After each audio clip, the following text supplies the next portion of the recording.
Next item on the agenda is discussion of the beach nourishment project, including the South Nags Head ponding and dunes. Cliff? Yes, sir. We have from CSC, Haiqing Kaczkowski will come up and give us a presentation on where we are. This was obviously one of the concerns of once we got started, and HK will go through this. From the time we put the bid documents out, and we didn't have this experience for the first project because from the time we bid it to the time we did it was months. In this case, it was over a year. So conditions have changed.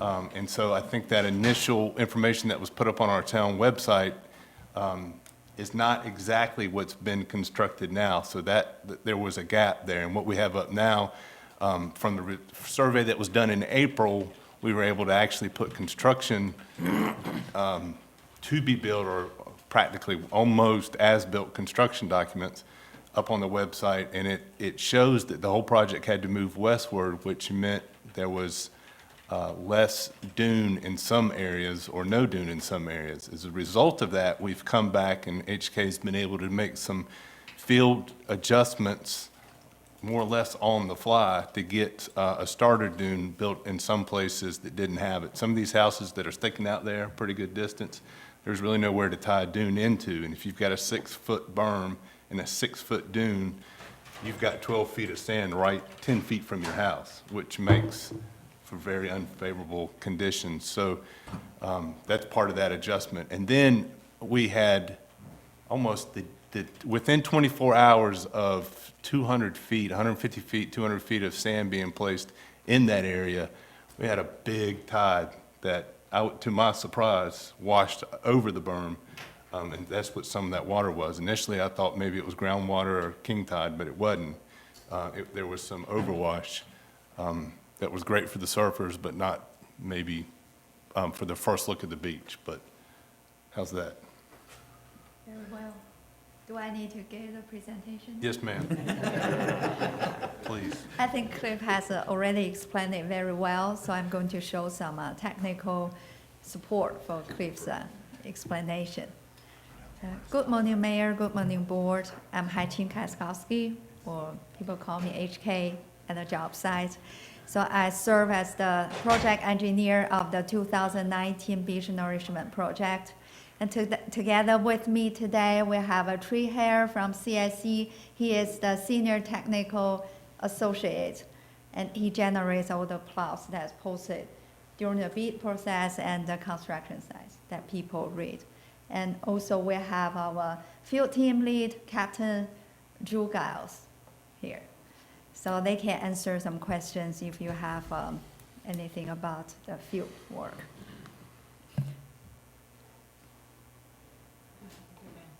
Okay, so here first I want to give everybody an update of what has been done since May 1st. Today is May 15th. Construction started on May 1st. So today is the 15th day of the construction. So far, as of Monday, we have finished 14% of the total project volume. The total project volume is 4 million cubic yards. And even we finished 14% of the volume, but only 7% of the project area has been nourished because the South Nags had received more, higher than average nourishment volume.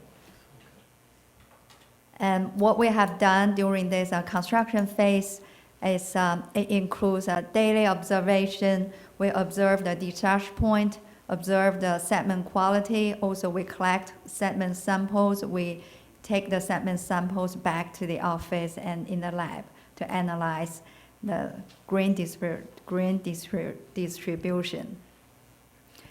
And also, we coordinate with the contractor, with the town, and with the permitting agencies during construction so that we know everything is in compliance with the permit conditions, and also the contractor is doing what it is written in the contract. And also, we have a weekly project meeting on every Thursday morning at 10 o'clock. So that's a part of the construction management. And we receive the contractor's daily report package. It includes at least 7 documents every day. And also CSE generates our own daily observation report. So everything will be submitted at the end of the project. And GLDD, as a contractor, assigned 2 hopper dredges for this project. The first one has already arrived on May 1st, and the second one is estimated to arrive on the 25th of May. It's a Saturday. So that's the current estimate. And then the whole project of 4 million cubic yards is anticipated to be completed by the end of July. Weather depending, and if everything works well as planned, so the end of July will be the end of the project.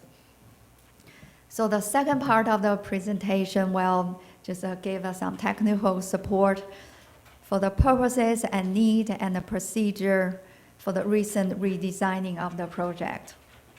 And while I go through the slides and the technical information, I would like to compare this 2019 project with the 2011 project in many aspects. So lots of time we say that this is a renourishment. It's very similar in the nature of construction methods and to the 2011 project. And apparently it has been very successful. We put the similarity together up front.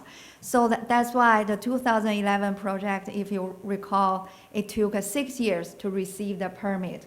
But the second time, for the renourishment, it only took 2 years to receive the permit, because we put this up front in front of the permitting agencies to let them know that this nourishment is very similar in the scale, in the nature, and the construction window to the 2011 project.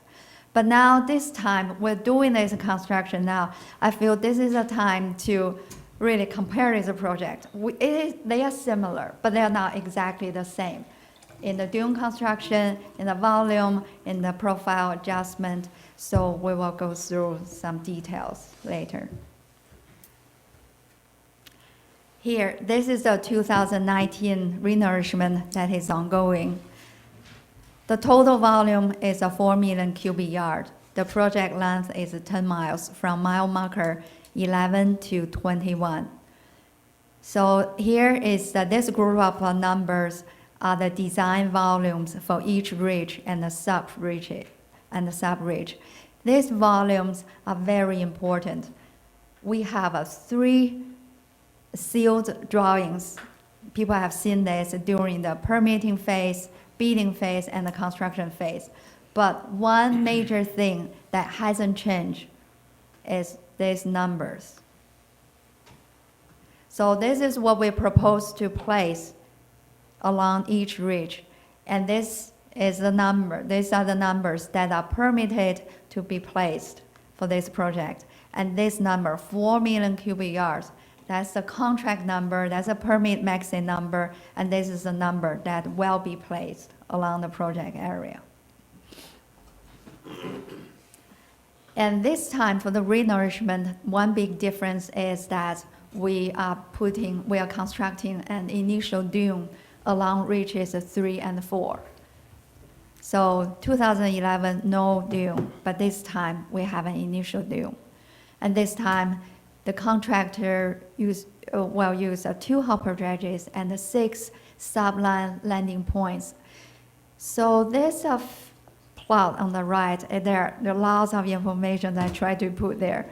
So here is the northern boundary from Barnett Street beach access. There's a mile marker 11.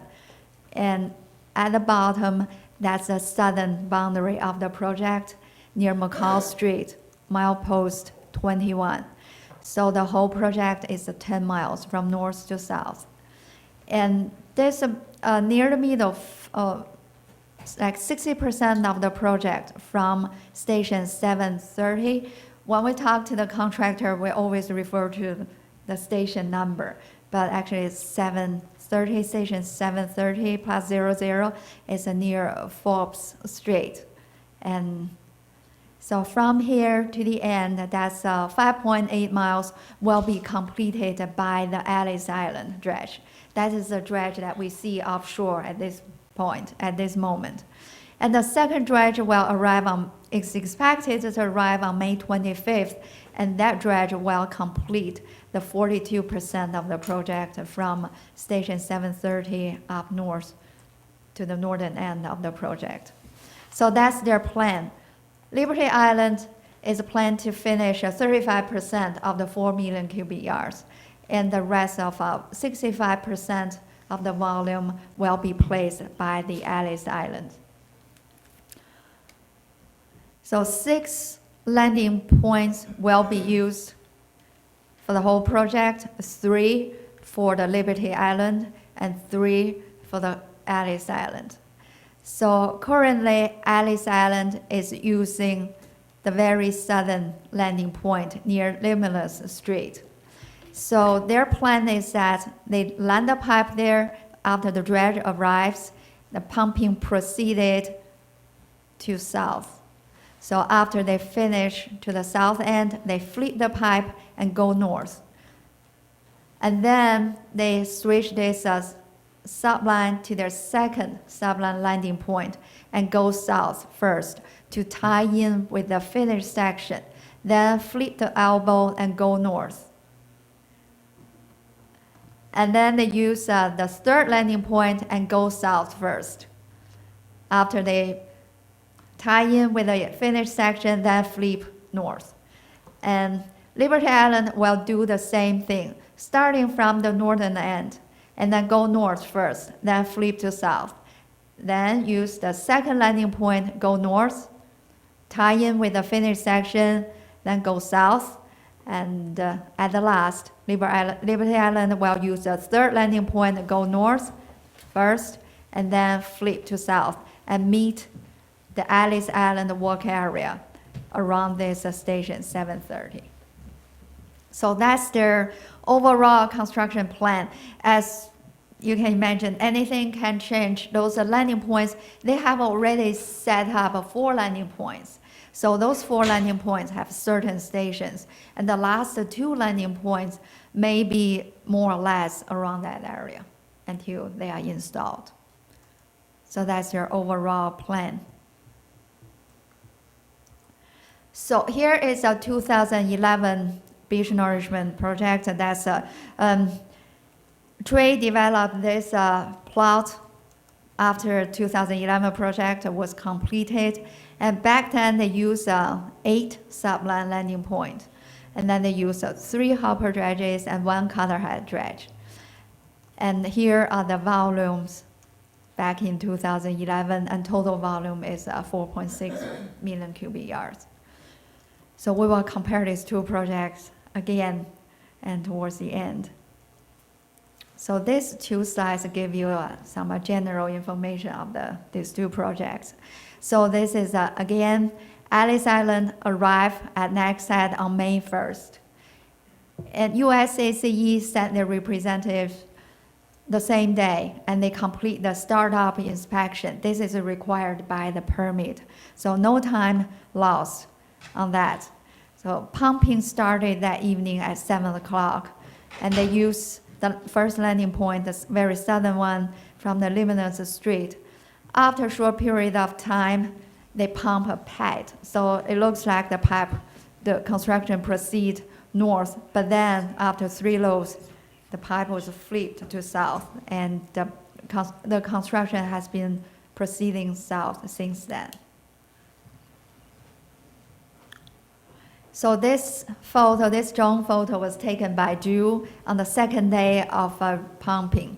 So you see that they have already built a pad, and then at that moment, construction started proceeding south. So this is a nourished section. This is the initial pad. This is looking south. Here are the houses at the very south Nags Head. And now this photo shows look from the construction site looking north. Here again, that's a landing point. The little wedge, that's the pad after 3 loads that the contractor has built. and then construction was proceeding south. Okay, if a picture is worth 3,000 words, so I guess a video may worth 4,000 words. So I'm going to show you a short video that was taken on the second day of construction. You see, this is a dredge. So when we were on the job site, people asked, oh, how far away the dredge is? It doesn't look like it's that far away, but it's 3,500 feet away from the shoreline. So there's an underwater pipe connect the discharge point from here and to here. So that's a 3,500 feet pipe. And this subland is marked by floating buoys so that the fishing boats or other boats can be aware of a submerged pipeline existence. So that's a second day of pumping. Next slide shows a video. How do I go back to? Okay, thank you. Okay, here, let's try to play this video. So this is a drone video taking you from the discharge point and looking south, and flip the camera and looking north first and then looking south. Again, this is on the second day of pumping. This is an overall big picture of the construction site. Okay, so that's the update from the construction job site, and 14% has been completed as of Monday. And here shows the 3 seals drawings and that have been published on the town's website or have been putting at DCM's record. So first set is a permitting drawing. Apparently the drawings carry the name permit. So the purpose is for permit application. So during that phase, we, based on the town's budget and the FEMA's reimbursed amount, so we set the total project volume as 4 million cubic yards. And we distribute this 4 million cubic yards to the 4 reaches and the 2 sub-reaches. So this area shows the same, like 5 houses near, this is Altoona Street, and then this is South Altoona Street, 5 houses are sitting very close to the surf zone. And the mean-high water line went in front of the house or underneath the house before Nourishment. So this is the same area during permit drawings. And the second set we release is the bid drawings. So here are the dates that we release each set of drawings. The bid document compared to the permit document, it has a half-year gap. So the survey has a half-year apart. And beach condition change rapidly. So you can imagine between here and there, we have different beach condition. That's why we have, at the time of bidding, we redesigned the project and gave this newest bid drawings to the contractor for their bid price. And then this is the time of construction. And the town manager has already explained between these bid drawings and construction drawings, it has been 1 year and a half past. So beach has changed again rapidly. So this is the current drawings that the contractor is building the beach based on. So we will expand this. We will have some zoom in plots for this area. So you can see the difference. Here we propose a dune. It's never a continuous dune because it's a the reason we build the dune this time is for the area there is a lack of dune, or the dune volume is significantly lower than the average value of the entire project area. So we find the reaches 3 and 4 met this criteria. That's why we designed an initial dune there. But if the dune, based on CAMA's current rules. So there shouldn't be any sand placed underneath, under the house or behind the house. If the dune feature goes under the house, so we have to break the dune, or behind the house, we have to break the dune, so that we can have a more uniform dune feature for the town wide.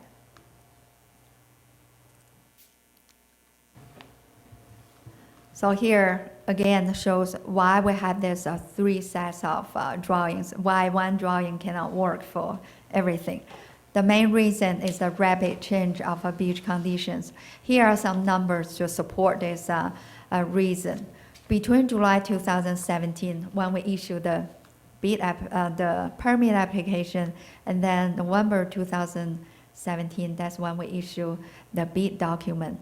Nags said, again, 1.4 million cubic yards.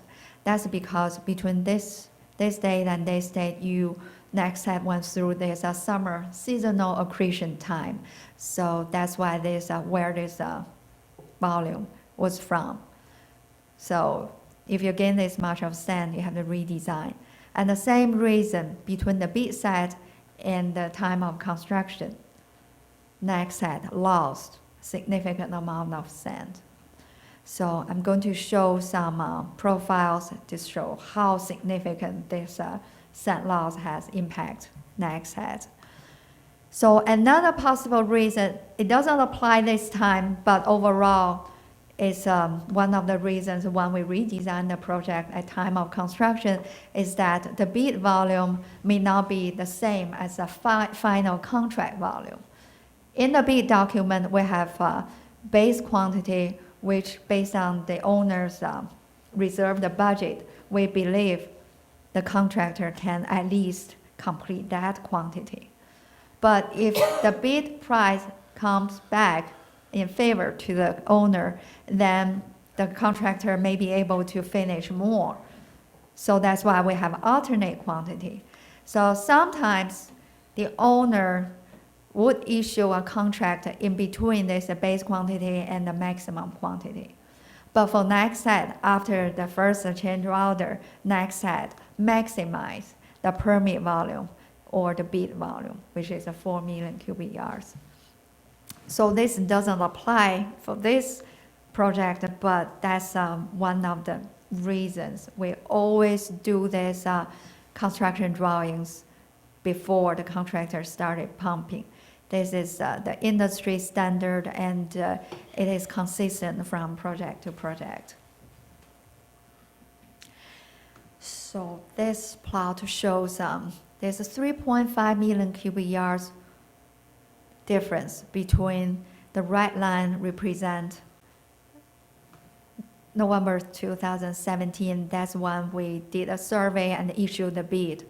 And the black line represent your April condition, that's last month condition that Drew led the field team and collected data and confirmed that you have lost 3.5. Yeah. Haiqing, Yes. if I may, where it reaches, it looked like we gained some, and where's approximate reach 900? Oh, there's a 995. It's just 100 foot south of Cherry Ink House. This is reach 3S, the South Nags side. Okay, thank you. You should. So look at this wedge of sand. That is just 3.5 million cubic yards. For this station, it lost 73 cubic yards per foot. But on the average, Nags had lost 66 cubic yards per foot along the 10-mile beach. And then if we design the dune at the top elevation at 12 feet, so here is the 12 feet. So in 2017, so the 12 feet, if we build a dune, it would tie in here. Yes. Ms. Goodman, are you thinking this is the entire island gain and loss? No, Okay, I thought that's what you were asking. no. Yes. Because it looks like you gained some. May I ask a question? Yes. Do you feel that this loss is due to the object on the beach in the water that's causing more erosion to the south of it? And that's why there's a 7% difference? In the overall average, you're 66%. Overall, yes, yeah, the overall, yes, it's from the north to south. And North Nags Head, on the average, always lost us some less than South Nags Head.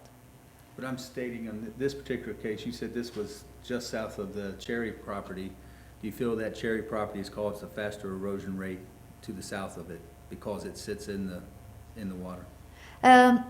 It's not necessarily because it sits in the water, because this is, but where the Cherry Inca house is located always has a higher erosion rate. So it's the house, the location of the house it doesn't affect the overall erosion of the profile. So the beach condition in front of the house is worse than other area because the house is located more seaward.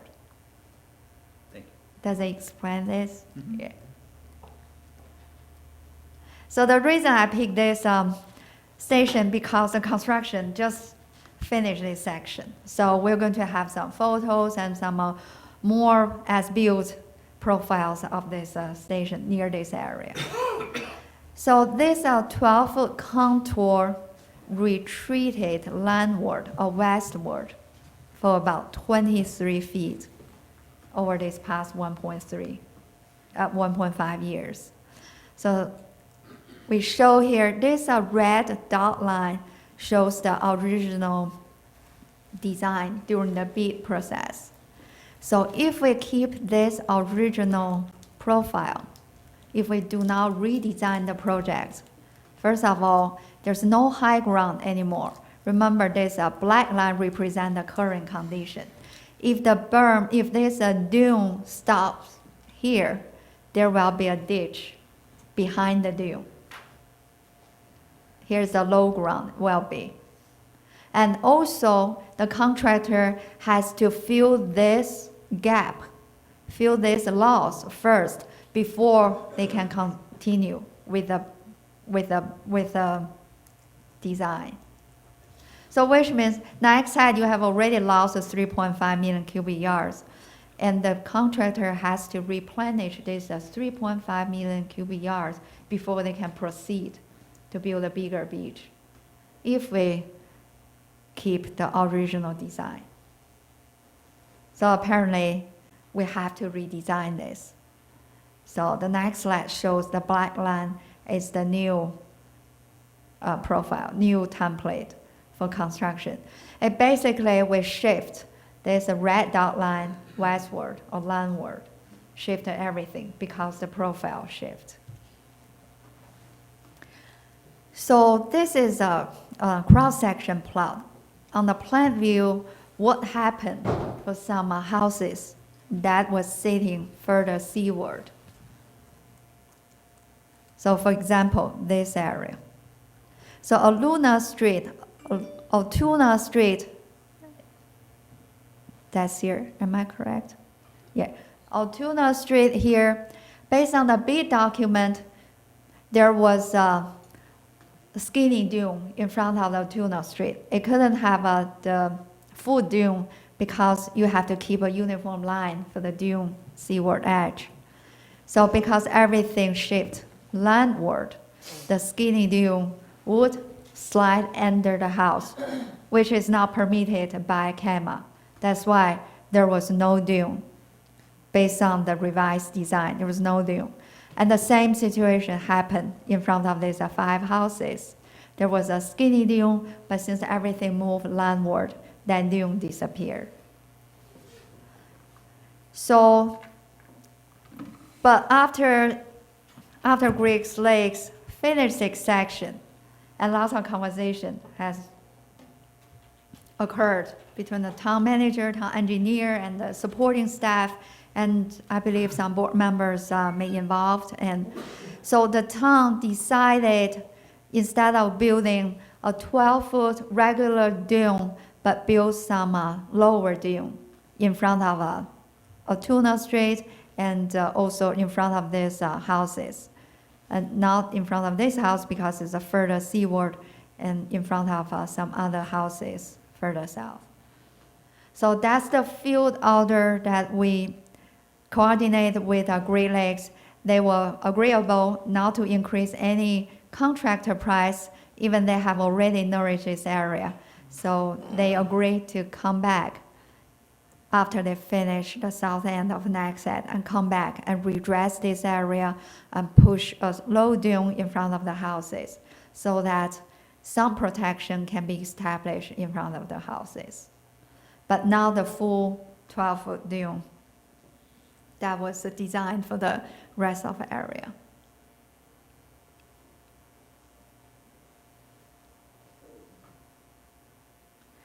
So here's a timeline how we achieved this revised design. First, we collected this before dredging survey in mid-April. We tried to tie in this final before dredging survey as close to construction as possible, so that the contractor we don't have to revise it at time of construction. So we finished this in mid-April, and then we issued these revised profiles on April 22nd. And then after the town and the GLDD reviewed our revised profiles, we submit this to DCM for their approval. And DCM require for plan view. Normally we don't do plan view because the contractor doesn't build the beach based on plan view. They do not build the beach based on the view. They base the beach based on the cross-section profile, the exact points. But DCM tried to create some visual effects for this revised design. So we did it, Trey did it really fast. We prepared this plan view drawings and submitted, and then DCM requested a site visit on this day, and then some agreement reiterated or established during the site visit, including no sand should be placed under the house, no sand should be placed on top of the sandbag, and no sand should be placed behind the house. So those are the current CAMA rules. So those rules were reiterated, and the contractor expressed that they fully understand that. And then the town requested some dune revision in front of the houses and gave them a lower dune, but some form of protection in front of the house. And the GLDD, again, they agreed to revise the dune construction without cost increase. And finally, DCM approved the revised design on this date, and the town published the construction drawing on their website to replace the bid site or further the previous permitting site. So the ponding issue, because of this CAMA rules, no field under or behind the house, so we can't go under the house. And the house is located lower than the design berm elevation. So that's why this area, after nourishment, is lower than the beach in front of the house. So a pond was formed.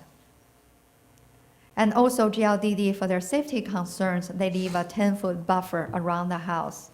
And this is their general practice. They are consistent from project to project. That's what they did in 2011. For Nags, they did this buffer, 10-foot buffer in 2017 when they did the 3-town project. So they can't get too close to a house. That's understandable because they're using dozer and loaders to push the sand around. So these two reasons cause some pond. And another major reason I show this, this is a tide. The blue one represents the predicted tide, and the red one is the actual tide elevation. You see, this is May 8th and May 9th. That's what Mr. Ogburn just expressed. Some people expressed concern when there was a pond formed after this. It's a minor wave event. Just the surge level is not that high, but the predicted tide level is higher than the rest of months. You can tell that's what we call that king tide period. So king tide plus surge. That's why the construction worker observed that there were 2 foot of water above the berm overnight. And then since this is a lower area, so the sand didn't, the water pond behind, under the house behind the construction berm. So that's why the pond occurred. So this series of photos, this missed some word here. It should say, could you go back? Yes, thank you. This is Seagull Pond in 2011. So back then, we have 7 houses there sitting in the surf. And this is before Nourishment. And this is immediately after Nourishment and also after Hurricane Irene. You see there's a pond. People gave it the name Seagull Pond there. So similar to what we observed today. But very fast, 3 months after this photo was taken, so the pond was filled naturally. No mechanical equipment was involved. It's all by sand blown by wind. So the pond was filled naturally 3 months after. And this is 10 months after the pond didn't re-exist, and also the elevation under the house is much higher than before construction. Even no sand was placed during Nourishment. So it's all by natural wind-generated sand. So the reason I show this series of ponds is that this kind of pond can be recovered naturally. And sure enough, this is last week and this is yesterday. Water has been drained because the sand that you have, either the natural sand or the Nourishment sand, is very coarse and they can drain very well. If you give this some time, it will heal naturally. It's still lower than the construction berm, but because we couldn't put any sand in front of the sandbag or under the house, it's still lower than the berm, but the sand has been drained. So even now we had almost a 2 foot surge over the past 2 days, but since the predicted tide level is a relative lower, we're going through neap tide, thankfully. So that's why water didn't re-pond here. This kind of ponding issue will reoccur if there will be another king tide and there's a surge and there's some minor storm, and whenever the berm is overtopped, and water will go to the lowest place. So it will be ponded, but again, it will recover soon. This cycle will be repeated several times until wind-blown sand fill this void. So a pond like this can be recovered very fast. So we call this a temporary pond. And again, the same thing in front of the pink house. The pink house was located in the surf. The mean high water line went under the house. So this photo was taken right after Nourishment last week. So again, some overtopping occurred and the water ponded in front of this house. And this was yesterday. The pond was gone and it's dry and the sand already started filling under the house. So this situation is similar to that 5 house situation. But here has some difference. This is a cherry ink house, the yellow house at station 994. This is last week, this is yesterday. So last week, the pond was bigger. This week, the footprint of the pond is smaller, but still pretty deep. Sand hasn't had time to fill this void. So there is a project station 994 just right in front of this house. So I show some cross-section plot of this house. The right line represents the before dredging condition. This is the beach, and the house is located here. This is ocean. Ocean is on the right, landward is on the left. So if we pick this point, it's the most seaward point of the house. So the elevation here is a -3. So we built a berm here at +6. From +6 to -3, this is a 9-foot job. So Great Lakes, they put a 10-foot buffer in front of the house. They push the sand, stop here, and some sand slide under the house. So this area is filled a little bit. So it's not -3 anymore. Instead, it's around 0, means sea level. So this black line represents the as-built profile. So from the elevation of the berm to the bottom of the house is at least 6 foot difference. So that's how deep that pond is. So there's no dune since we cannot place sand behind the house. So no dune and no dune and no continuous berm. We calculate this void, including this berm. It takes about 2,300 cubic yards to fill this void and build this dune, as of the condition of last Friday. So the sand will gradually fill in this void at a very slow pace. So this week we plan, Drew has his GPS and survey equipment here, and he will resurvey this void and then see how much sand has filled naturally in this void. But as of last Friday, we estimate it takes 2,300 cubic yards to fill this. So this aerial photo was taken by Drew yesterday. So this is a footprint of the pond. This pond is different than the other ponds I showed in the previous slide because the water depth is about 6 feet high. So it can create some potential public safety issue around the pond. So what measure the contractor and the town have taken is that they put an orange fence and a caution tape around the house to mark this as a construction zone to warn the general public not enter beyond this zone. So this, once again, we compare this 2011 project and the 2019 project. 2011 is 4.6 million cubic yards. This time it's 4 million cubic yards. This time we have 15% less sand in the project volume.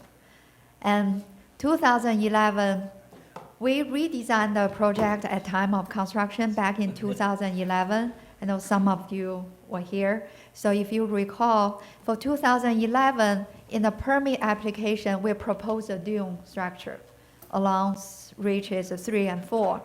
But we removed this dune at the time of construction because between the bid site and the construction site, Nags site gained 500,000 cubic yards. So it's a different condition there. The beach grows seaward. That's why we feel this dune was not necessary, and we put the dune volume to the dry sand berm. So this time, Nags had lost a significant amount of sand. So we continue with the dune design and dune construction, and the dune requires a volume between 10 to 15 cubic yards per foot. So the berm elevation between the 2011 and 2019 projects are the same, all +6. So what this result this time, we are going to create a wide berm. But in 2011, the berm was wider. So if you want to compare just the width of the dry sand beach. Oh, could you go back? Sorry. And the top plot, Trey created this top plot yesterday. He can explain more. There's some contour lines, and the green line is green circle is what we do for this time for the dune construction in front of houses. But somewhere there are 2 red lines showing the construction berm in 2011, so you can compare the relative width of the dry sand beach. But again, what we see is the construction berm, and the berm is expected to be adjusted over the time. And some of the dry sand that the contractor placed on the berm will shift in the water until the profile reach to that keyword equilibrium profile. So the contractor is paid by volume. And we designed this project as a town-wide project based on the total volume and the volume to each ridge and each profile. And this project compare another difference between now and back in 2011 is that the contractor has improved their technology a lot. They are more organized, they are well prepared, maybe because this is the third time for them to come to the Outer Banks. So they're well prepared and they manage the project better this time. So that, and for CSE, back in 2011, if you want to see an aerial photo, you have to rent an airplane to fly. But now we have a drone, we can fly as frequent, as practical as the wind, the Outer Bank winds allowed us. So that's why we decided to put together some periodic newsletters to update, to provide the project update and provide some project information. The first issue was provided on May 3rd last week. So we plan to do another one after they finish the south end. So if you have a chance to read the newsletter, let us know what additional information you would like to put the newsletter and your comments, and we can certainly incorporate that in our next issue. So at the end, I want to show another clip of videos that Drew took yesterday to show you the current. Oops. To show you the most recent pumping event at the South Nags Head. Yes. So this is a landing point, and here they finish this section and they build a ramp every 200 to 500 feet to assist beach transportation across the finished section. So completed, those are the 5 houses we show. And this is the Telesco house, and this is the Cherry Ink house. That's the pond around the house.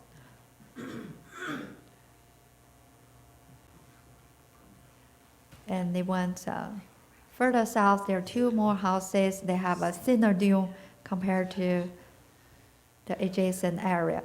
On the average, the dune crest width is 40 feet, but it varies from place to place, from 20 feet to about 50 feet.